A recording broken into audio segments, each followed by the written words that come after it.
isang nakakalungkot na balita.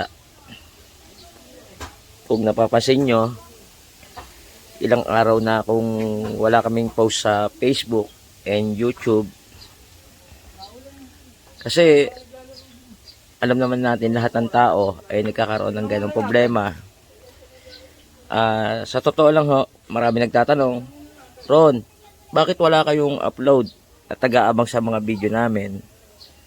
Ang katotohanan po na talaga nangyari, ang aking kaibigan meron talagang nararamdaman.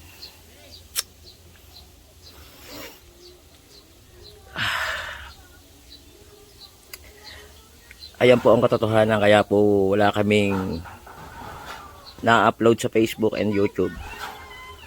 Si Christian po dumadaan sa malaking pagsubok. Ayan po ang katotohanan. Siya po nagkaroon ng depresya sa may puwet. Nagkaroon po siya nagkaroon po siya ng piksa. Unang tumubo sa kanya, piksang babae.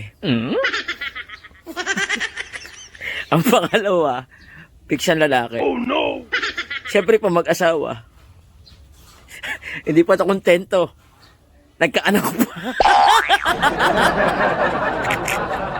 Nagkaanak pa po yung piksa niya.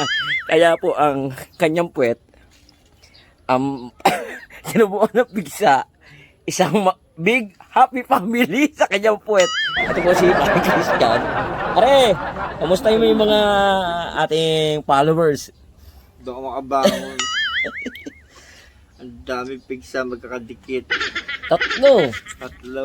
May piksa po si Parang Christian kaya kami hindi nakapag-upload.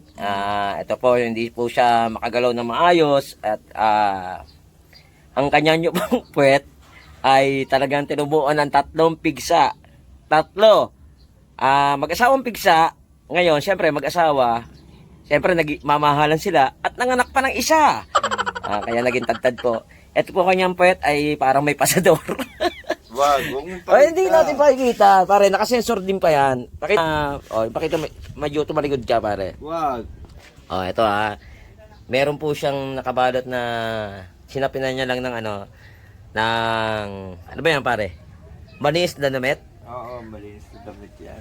Malinis na damit. Ito po si Christian at pare, sabihin mo naman sa mga nag-aabang sa atin. Hindi mo na kami makakagawa. Kasi masama pa yung pakiramdam ko.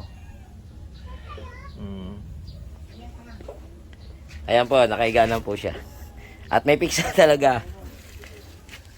Pare, paano? Pagaling ka, pare. Sige. Okay.